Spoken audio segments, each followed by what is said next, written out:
Assalamualaikum Sanambo, Baso lagi di channel Ambo Wery.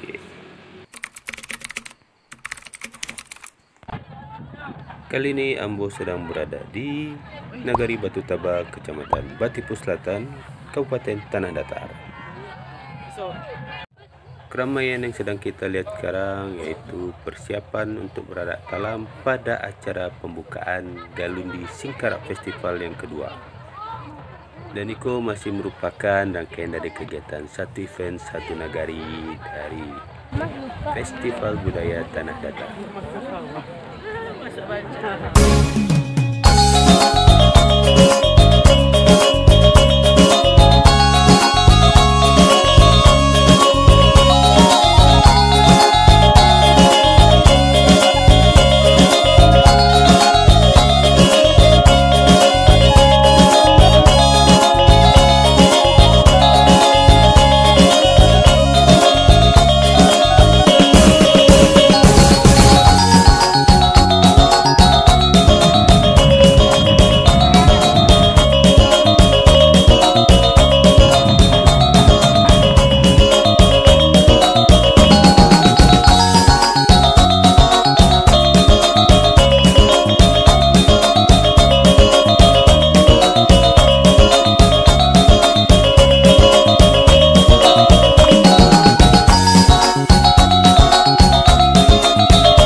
Nah, kolah sampai rombongan arah-arahan di Galundinyo di tepian Danau Singkarak, dan kini kita sedang menunggu rombongan Bapak Bupati dan Wakil Bupati Tanah Datar untuk membuka acara ini. Kabarnya juga Wakil Gubernur Sumbar akan hadir juga, yaitu Pak Audi Junaidi.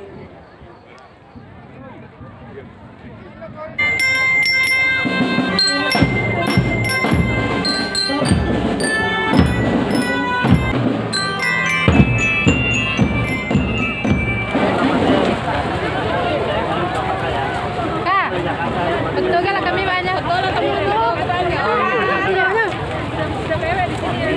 Mantap.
Yang kami hormati asisten dan kepala OPD di lingkup pemerintah Kabupaten Tanah Datar. Yang kami hormati Kapolres Padang Panjang diwakili oleh Bapak Wakapolres. Terima kasih Bapak supportnya. Yang kami hormati, kami banggakan, kami sayangi Ketua TP PKK Kabupaten Tanah Datar Nyonya Lise Kaputra di Nagari Batu Tabak, Leado Bati Ambo Pak. Hijau warnanya. Pak Bupati kan biru, saya hijau. Aduh. Oke. Yang saya hormati tokoh-tokoh masyarakat, Nenek Mama, Alim Ulama, Cadik Pandai, Buno Kanduang, tentunya kawan-kawan Kowarsa Foundation. Acara Galundi Singkara Festival yang kedua ini luar biasa. Pak Bupati hadir beserta Ibu, Pak Wakil Bupati hadir beserta Ibu. Ini menunjukkan kepala daerahnya kompak. Nah, wali negarinya ini wali negari yang inovatif dan kreatif. Artinya bisa membimbing masyarakat. Oh iya Pak Ketua Panitia, terima kasih juga. Enggak tasabui tadi. Jadi wali negarinya kreatif, inovatif. Masyarakatnya harus bisa mendukung. Kemarin saudara kita di Solok, kota Solok ya, bukan kabupaten, yang kota. Itu kemarin dapat juga Rang Solok Barale Gadang ya. Itu udah masuk camp. Jadi Pak Bupati, Pak Wakil Bupati ini bisa diurus saya rasa. Dipersiapkan pelan-pelan sarana. 1, 2, 3. Acara Galundi Singkara Festival resmi dibuka.